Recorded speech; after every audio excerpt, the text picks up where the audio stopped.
inequalities in terms of gender, male, female, and transgender. Here are the contents which I am going to discuss today. Now, what is equality? समानता क्या है?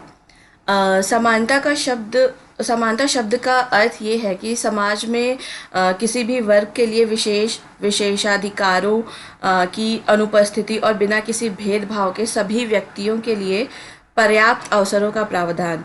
मतलब preamble में यानी कि भारतीय संविधान की प्रस्तावना जब हम देखते हैं तो भारत में बताता है कि भारत के सभी नागरिकों को स्थिति और अवसर की समानता प्रदान करता है और इसे संविधान में विभिन्न प्रावधानों के साथ साथ समय समय पर बनाए गए विभिन्न कानूनों और नीतियों के माध्यम से प्राप्त करने का प्रयास किया जाता है। अब हम बात कर लेते हैं इक्वालिटी और इक्विटी में क्या डिफरेंस है। The term equity refers to the fairness and justice and equality refers to the equal opportunities, access, equal treatment, equal sharing and division. मतलब ये है कि इक्विटी उन लोगों को देने के बारे में बात करता है जिसकी उन्हें आवश्यकता है ताकि चीज़ों को निष्पक्ष बनाया जा सके। और इक्वालिटी का मतलब यह सुनिश्चित करना होता है कि प्रत्येक व्यक्ति को अपने जीवन और प्रतिभा का अधिकतम लाभ उठाने का अवसर मिल सके। दूसरे शब्दों में अगर हम बोलें तो समानता का अर्थ यह सुनिश्चित करना है कि सभी को समान अवसर मिले और उन्हें समान उपचार और समर्थन मिले। जैसे इसका एग्जाम्पल हम देख सकते हैं कि कोई अगर वंचित छात्र है तो उसको अधिक सहायता चाहिए होती है ताकि वो अपने पूरे कैपेसिटी को या फिर वो अपने पूरी क्षमता तक पहुंच सके। नेक्स्ट स्लाइड हम देखते हैं कि इनइक्वालिटी के क्या क्या कॉजेज़ हैं। Causes of inequality in education. सबसे पहला है कि inequality of education in different states. जैसे कि हम जानते हैं कि जो नई शिक्षा नीति आई थी उसमें था कि 10+2+3 शिक्षा संरचना को अपनाया गया था, लेकिन फिर भी उसमें 10 वर्षीय कोर्स पाठ्यक्रम का ईमानदारी से पालन नहीं किया गया। इसे मतलब डिफरेंट स्टेट्स ने अपने अपने तरीके से लिया। कुछ कहीं पे इंग्लिश कंपलसरी कर दिया गया तो कहीं पे जो है +2 स्तर पर विभिन्न प्रणालियाँ डिफरेंट हुई। और जैसे हम देखते हैं कि कुछ राज्यों में क्या है कि मुफ्त शिक्षा उपलब्ध है और कुछ राज्यों में सिर्फ लड़कों के लिए प्राथमिक लेवल पे फ्री एजुकेशन है और लड़कियों के लिए ग्रेजुएशन तक। तो ये कहीं ना कहीं इनइक्वालिटी है अलग अलग स्टेट्स में एजुकेशन को लेके। सेकेंड हम बात करते हैं unequal distributions of educational institution. शिक्षण संस्थानों का असमान वितरण। मतलब हम इसमें देखते हैं क्या कि कहीं कहीं जगहों पे बहुत ज़्यादा कॉलेजेस हैं, इंस्टीट्यूट्स हैं, स्कूल्स हैं, बट कहीं कहीं कुछ ऐसी जगह भी है जहाँ पे एक भी स्कूल नहीं है, गवर्नमेंट स्कूल नहीं है या इवन कोई स्कूल नहीं है। तो that is the unequal distribution. Third हम बात कर लेते हैं inequality in the education for the boys and the girls. जैसा कि अभी हम फर्स्ट पॉइंट में डिस्कस किए थे कि जैसे उसमें बताया गया था कि प्राथमिक लेवल पे बॉयज़ को फ्री एजुकेशन था और लड़कियों के लिए क्या था कि ग्रेजुएशन तक। तो ये कहीं ना कहीं बॉयज़ और गर्ल्स की एजुकेशन की इनइक्वालिटी को शो करता है। फोर्थ में बात कर लेते हैं insufficient facility of the education. मतलब जो दूर क्षेत्र में रहने वाले बच्चे होते हैं या पिछड़े अनुसूचित SC ST के जो बच्चे हैं तो उन क्या होता है कि उनको प्रॉपर फैसिलिटी नहीं मिल पाती है शिक्षा की। तो it comes under the insufficient facility of the education. Next point is inequality in the children's educational environment. इसका हम ये देख सकते हैं कि बच्चों की शैक्षिक वातावरण में असमानता एक स्टेटस से भी हम देख सकते हैं कि हम किस फैमिली बैकग्राउंड से आते हैं या फिर हमारा एनवायरनमेंट कैसा है। अगर हम हमारी फैमिली में या फिर हमारा जो एनवायरनमेंट है वहाँ पे लोग ज़्यादा पढ़े लिखे हैं तो उनका रहन सहन, उनका सोचने का तरीका और सारी चीज़ें अलग हो जाती हैं। तो इसमें भी कहीं ना कहीं ये मेजर रोल प्ले करता है इनइक्वालिटी के लिए। और लास्ट पॉइंट है विक्ट्री ऑफ द फिटेस्ट, यानी कि योग्यतम की जीत। जैसे कि हम देखते हैं कि बहुत ज़्यादा कहीं कहीं होता है कि कॉलेज या स्कूल में कहीं योग्यता के बेसिस पे एडमिशन नहीं होता है, वो या तो फिर डोनेशन दे के या फिर जिसका मतलब जिससे जान पहचान है ऐसे भी एडमिशन हो जाता है। तो ये सारे और जो मतलब बच्चे हैं जो ज़्यादा डिज़र्व करते हैं उनका नहीं हो पाता है और उनका हो जाता है जो जिनकी ज़्यादा सोर्सेज है या फिर ज़्यादा पहुंच है। तो ये कहीं ना कहीं इनइक्वालिटी के कॉजेज़ ही हैं। अब हम बात कर लेते हैं कि need of equality of educational opportunities, यानी कि मतलब क्या ज़रूरी है, ज़रूरत क्या है एक्चुअली में एजुकेशनल अपॉर्चुनिटीज़ के लिए for the protection of the democracy, मतलब कि लोकतंत्र की रक्षा के लिए। हम ये कह सकते हैं कि लोकतंत्र की सफलता उसके नागरिकों पर निर्भर करती है और उनके नागरिक योग्यताएं, उनकी क्षमता शिक्षा पर निर्भर करती है। इसलिए हमारे देश में जो प्रत्येक नागरिक है सबको शिक्षित रहना बहुत ज़रूरी है और बहुत आवश्यक है। फॉर द सेकेंड पॉइंट है for the development, for the individual development of the individuals, व्यक्ति के व्यक्तिगत विकास के लिए जो हमारा लोकतंत्र प्रत्येक व्यक्ति को उसके विकास के लिए अवसर प्रदान करता है। और हमारे देश में आधी से अधिक आबादी ओबीसी बैकवर्ड क्लासेस है, गरीब है और ऐसे बच्चे हैं जिनको शिक्षा नहीं मिल पा रही है। और अगर हम सच में प्रत्येक व्यक्ति को विकास के अवसर प्रदान करना चाहते हैं तो सबसे पहले हमें उन्हें शिक्षा प्रदान करने के लिए सभी को समान अवसर और सुविधाएं प्रदान करनी होंगी।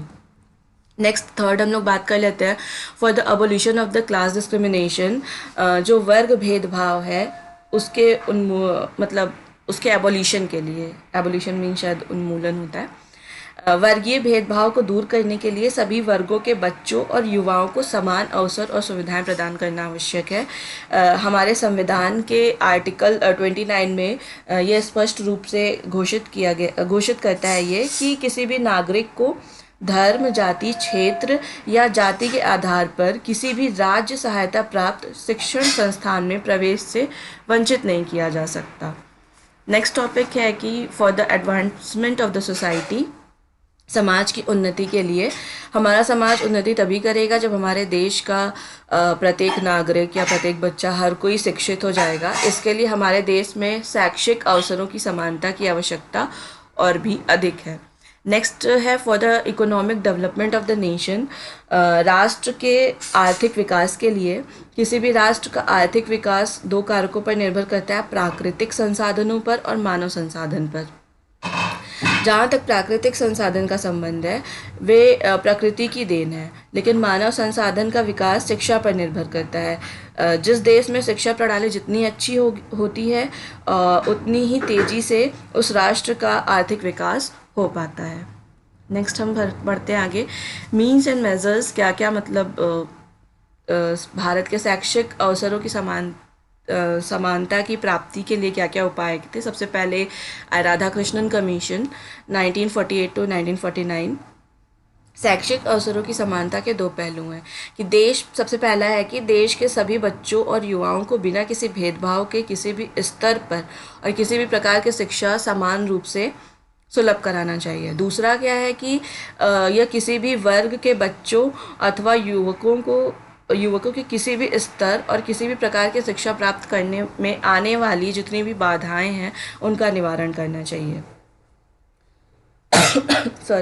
स्वतंत्रता के बाद गवर्नमेंट ऑफ इंडिया ने नवंबर 1948 में डॉक्टर राधाकृष्णन की अध्यक्षता में एक यूनिवर्सिटी यानी कि विश्वविद्यालय शिक्षा आयोग की नियुक्ति की। आयोग ने उस शिक्षा के विभिन्न पहलुओं पर कई महत्वपूर्ण सिफारिशें की और अगस्त 1948 में अपनी रिपोर्ट प्रस्तुत की। जैसे उनके मेंस जो उनके रिकमेंडेशन थे, aims and objects of education, teaching staff, standard of teaching, courses of study, post graduate training and research, professional education, religious education, medium of instruction और students and their activities and the welfare. और last one is the women's education. हम women's education के बारे में इसमें देखेंगे आगे कि मैं इसको रीडिंग नहीं लगा रही हूँ, मैं बोल दे रही हूँ। Students of the female category should be tie help to secure their normal places in the normal society both as citizens and as a women to prepare for it. मतलब महिला वर्ग के छात्राओं को एक समान समाज में अपने समान स्थान को सुरक्षित करने में उनकी मदद करनी चाहिए। और कॉलेज के जितने भी प्रोग्राम्स हैं उनको इस तरीके से डिज़ाइन किया जाना चाहिए कि ये डिज़ाइन करना चाहिए कि वो अपनी मदद थोड़ा खुद ही कर सके। और कोएड कॉलेज में पुरुषों की ओर से जो है शिष्टाचार होना चाहिए और जिससे कि मतलब वो अपनी रिस्पॉन्सिबिलिटी को समझे। नेक्स्ट आता है दुर्गाबाई देशमुख कमेटी। दुर्गाबाई देशमुख जो थी पहली चेयरपर्सन थी national council of women education की, जो कि गवर्नमेंट ऑफ इंडिया के द्वारा ये इस्टेब्लिश किया गया था 1958 में, और 1959 में कमेटी ने प्रस्तुत किया कि केंद्र और राज्य सरकारों को लड़कियों की शिक्षा को इम्पोर्टेंस देनी चाहिए। सबसे पहले इनका ये था कि यूनिवर्सल इनरोलमेंट यानी कि गर्ल्स एजुकेशन के विस्तार का प्रयास किया जाना चाहिए कि 1979 तक 6 से 11 वर्ष तक की जितनी भी लड़कियां हैं और 1981 तक 11 से 14 वर्ष तक की जितनी लड़कियां हैं उनका यूनिवर्सल इनरोलमेंट होना चाहिए। और सेकंड बात करते हैं education for the adult women की।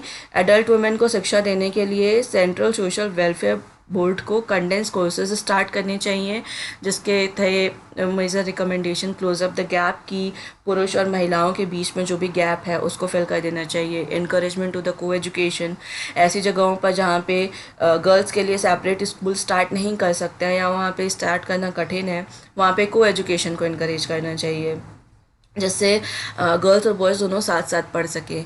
नेक्स्ट पॉइंट है national council for the women's education. राष्ट्रीय स्तर पर वुमेन्स एजुकेशन की ज़रूरतों और समस्याओं के अध्ययन के लिए national council for women's education की स्थापना की जानी चाहिए। State council for the women's education, राज्य स्तर पर महिला शिक्षा के लिए राज्य परिषद की स्थापना की जानी चाहिए। Women's education in the 5 year plan, पंचवर्षीय महिला योजना में महिलाओं को महत्वपूर्ण स्थान मिलना चाहिए। नेक्स्ट आ जाता है हमारा Hansa Mehta committee 1962। National council for women's education ने 1962 में हंसा मेहता कमेटी अपॉइंट की थी to suggest measures for the improvement of the women's education. उनका मेजर रिकमेंडेशन जो था वो नीचे है कि home science is the useful subject for the girls at the higher secondary level. उच्च माध्यमिक स्तर पर लड़कियों के लिए होम साइंस एक यूजफुल सब्जेक्ट है। सेकेंड पॉइंट है कि girls should be encourage to study science and mathematics at the higher secondary stage. उच्च माध्यमिक स्तर पर लड़कियों को साइंस और मैथ्स की पढ़ाई करने के लिए प्रोत्साहित करना चाहिए।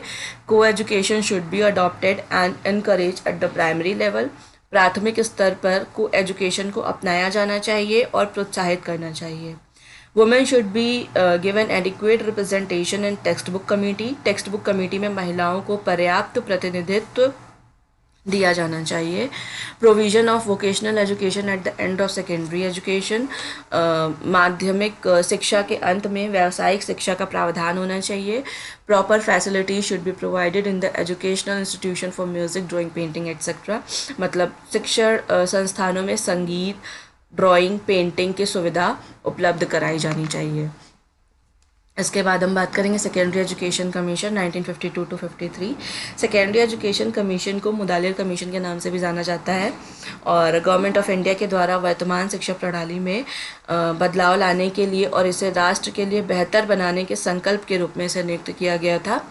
कमीशन को लड़कियों के लिए अलग तरह की शिक्षा देना पसंद नहीं था, इसलिए इन्होंने सभी गर्ल्स स्कूल में होम साइंस को अध्ययन की सिफारिश, होम साइंस मतलब लड़कियों के द्वारा अध्ययन किया जाए, इसकी सिफारिश की थी। और स्टेट गवर्नमेंट को जहाँ भी मांग हो वहाँ गर्ल्स स्कूल ओपन करने का प्रयास करना चाहिए सेकेंडरी एजुकेशन कमीशन के अकॉर्डिंग। सॉरी। नेक्स्ट बात करते हैं कोठारी कमीशन की। 14 जुलाई 1964 को गवर्नमेंट ऑफ इंडिया के द्वारा कमीशन का गठन किया गया था under the supervision of doctor Daulat Singh Kothari ji. उनके मेजर रिकमेंडेशन थे national goal of education, curriculum related suggestions related to text books, equality of educational opportunities, women education tips and adult education tips. बात करेंगे इसमें हम वुमेन एजुकेशन की। The Commission considered the education of women to be the more important than the education of men. Therefore, special efforts should be made for this. मतलब आयोग ने महिलाओं की शिक्षा को पुरुषों की शिक्षा से अधिक महत्वपूर्ण माना, इसलिए इन्होंने ये रिकमेंड किया कि महिलाओं की शिक्षा को ज़्यादा प्रयास किया कि इनको ज़्यादा शिक्षा ज़रूरी है मिलना। Adequate primary school should be opened for girls for the primary education with in the 20 years. लड़कियों के लिए प्राथमिक शिक्षा के लिए में 20 वर्ष के अंदर पर्याप्त प्राथमिक विद्यालय खोले जाने चाहिए। नेक्स्ट पॉइंट है कि with in the 20 years so many secondary school should be open at the so that the boy girl ratio should be 2:1। मतलब 20 वर्षों के भीतर इतने माध्यमिक स्कूल खोले जाएं कि बॉयज़ गर्ल्स का रेशियो 2:1 हो जाए। नेक्स्ट है arrangement of correspondence courses for the women. Women's के लिए करस्पॉन्डेंस कोर्सेज का अरेंजमेंट होना चाहिए। Curriculum at all the levels of education should be same for the boys and the girls. Boys और गर्ल्स के लिए एजुकेशनल करिकुलम सेम होना चाहिए सारे लेवल पे। और home science should be arrange separately for the girls in the secondary level curriculum. माध्यमिक स्तर पर के पाठ्यक्रम में गर्ल्स के लिए होम साइंस की अलग से व्यवस्था की जानी चाहिए। Free secondary education, scholarship, free vehicle service, low cost hostel should be arrange for the girls. लड़कियों के लिए निःशुल्क माध्यमिक शिक्षा, स्कॉलरशिप और निःशुल्क वाहन सेवा और सस्ते छात्रावास यानी कि हॉस्टल्स की फैसिलिटीज़ उनको उपलब्ध कराई जानी चाहिए। Special attention should be given to the education of the women in adult education program. मतलब एडल्ट एजुकेशन यानी प्रौढ़ शिक्षा कार्यक्रम में महिलाओं की शिक्षा पर विशेष ध्यान दिया जाना चाहिए। नेक्स्ट हम बात करेंगे नेशनल एजुकेशन पॉलिसी 1986 में। इसमें एनपीई में असमानताओं को दूर करने और उन लोगों की विशिष्ट ज़रूरतों को पूरा करने के लिए शैक्षिक अवसरों को समान करने पर विशेष जोर दिया गया था, जिसमें था महिला की समानता के लिए जो चीज़ें रखी गई थी, स्टेटस ऑफ वुमेन, कि शिक्षा का उपयोग महिलाओं की स्थिति में बुनियादी परिवर्तन या एक एजेंट के रूप में किया जाना चाहिए जिससे उनका स्टेटस और बढ़ सके। सेकेंड पॉइंट है वुमेन्स स्टडीज़, कि बहुत सारे कोर्सेज़ में या वेरियस कोर्सेज़ में एक भाग के रूप में महिला अध्ययन को बढ़ावा दिया जाएगा और शैक्षिक संस्थानों को महिलाओं के विकास की गति को तेज करने के लिए सक्रिय कार्यक्रम चलाने के लिए प्रोत्साहित किया जाएगा। Third is women participation in the technical and vocational education. मतलब विभिन्न स्तरों पर, मतलब अलग अलग लेवल पर टेक्निकल और वोकेशनल कोर्सेज चलाए जाएंगे जिससे महिलाओं की भागीदारी जिसमें ज़्यादा हो, जिससे वो अपने रोजगार पे भी ध्यान दे सकें। Fourth point is the removal of the women's illiteracy. महिलाओं की निरक्षरता को दूर करना, शिक्षा में उनकी पहुंच और प्रतिधारण में बाधन को विशेष सहायता, सेवाओं के प्रावधान और समय लक्ष्य निर्धारित करने और प्रभावी निगरानी के माध्यम से सर्वोच्च प्राथमिकता प्राप्त होगी। नेक्स्ट हम लोग देखते हैं महिला समाख्या प्रोग्राम आया था। महिला समाख्या प्रोग्राम 1988 में राष्ट्रीय शिक्षा नीति 1986 के उद्देश्यों को आगे बढ़ाने के लिए शुरू किया गया था। इसमें इन्होंने माना था कि शिक्षा महिला सशक्तिकरण के लिए एक प्रभावी उपकरण हो सकती है, जिसके कुछ पैरामीटर्स हैं। Enhance self esteem and self confidence of the women, महिलाओं को आत्मसम्मान और आत्मविश्वास को बढ़ाना, महिलाओं के developing ability to think critically, मतलब गंभीर रूप से सोचने की क्षमता को विकसित करना। Enhancing self esteem and self confidence, आत्मसम्मान और आत्मविश्वास में वृद्धि। फॉस्टरिंग डिसीजन मेकिंग, निर्णय लेने को बढ़ावा देना। Ensuring equal participation in the development, विकास के समान भागीदारी सुनिश्चित करना। ये सारे इसके पैरामीटर्स थे। नेक्स्ट हम बात करेंगे राम मूर्ति रिव्यू कमेटी 1990। एनपी 1986 के इम्प्लीमेंटेशन का मूल्यांकन राम मूर्ति रिव्यू कमेटी के द्वारा भी किया गया था, जिनके मेजर रिकमेंडेशन थे कि development of a common school system, removing disparities, मतलब कॉमन स्कूल सिस्टम का डेवलपमेंट की बात की गई थी, डिस्पैरिटी को जिसमें दूर करना था। प्रमोशन ऑफ वुमेन्स एजुकेशन, महिला शिक्षा को बढ़ावा देना। Operation black board. Fourth is the value education. और फिफ्थ है early childhood care and education, बचपन का देखभाल और शिक्षा एक्सेट्रा। नेक्स्ट आया था कस्तूरबा गांधी बालिका विद्यालय। इस योजना को जो है 2004 में इंट्रोड्यूस किया गया था। इसका उद्देश्य SC ST OBC और माइनॉरिटीज़ वर्ग से संबंधित लड़कियों को गुणवत्तापूर्ण शिक्षा सुनिश्चित करना था। और यह प्राथमिक स्तर पर बोर्डिंग सुविधाओं वाला आवासीय विद्यालय है, मतलब कि वहाँ पे रह भी सकते हैं हॉस्टल्स में। अब ये हम सारा सिर्फ वुमेंस के बारे में बात कर रहे थे, अब हम ट्रांसजेंडर की बात कर लेते हैं। Transgender persons are those whose identities are different from the stereotypical gender norms which identify gender only as male और फीमेल। मतलब ट्रांसजेंडर व्यक्ति वे होते हैं जिनकी पहचान जैसे कि रूढ़िवादिता है कि या तो आइदर गर्ल और बॉय, तो ये थोड़ा सा उनसे अलग होते हैं, जिसको अप्रैल 2014 में सर्वोच्च न्यायालय ने ट्रांसजेंडर को थर्ड जेंडर की दर्जा दिया था। और 2011 में जो सेंसस हुआ था उसके अकॉर्डिंग 4.9 लाख थर्ड जेंडर जो है यानी कि ट्रांसजेंडर हमारी कंट्री में है। और transgender study in the school and colleges with all facilities under the category of disadvantaged group defined by the Right to Education Act 2009। Right to Education 2009 के द्वारा परिभाषित जो वंचित समूह की श्रेणी के तहत ट्रांसजेंडर सभी सुविधाओं के साथ स्कूल और कॉलेजेस में अध्ययन कर सकते हैं। India's first university for transgender in the UP, जो कि खुशीनगर में खोली गई, जिसके तहत क्लास फर्स्ट से लेके पोस्ट ग्रेजुएट तक पढ़ाई करने का और वहाँ पे रिसर्च भी वो कर सकते हैं और पीएचडी की डिग्री भी प्राप्त उनको हो सकती है। खुशीनगर में इस्टेब्लिश हुई ये यूनिवर्सिटी। और transgender persons protections of the right bill 2019, ये बिल जो है 19 जुलाई 2019 को लोकसभा में पेश किया गया था। और यह बिल ट्रांसजेंडर व्यक्ति के साथ हो रहे भेदभाव को रोकता है, फिर चाहे वो शिक्षा से संबंधित हो, रोजगार से हो, स्वास्थ्य सेवा से हो, या फिर आवागमन का अधिकार हो, निवास का अधिकार, किसी से भी रिलेटेड हो। और एजुकेशन की बात करते हैं तो सरकार जो है सरकार द्वारा वित्त पोषित या फिर मान्यता प्राप्त शैक्षणिक संस्थान बिना किसी भेदभाव के ट्रांसजेंडर व्यक्तियों के लिए समावेशी शिक्षा, खेल और मनोरंजन की सुविधाएं प्रदान करेंगी। लास्ट हम आते हैं कंक्लूजन में।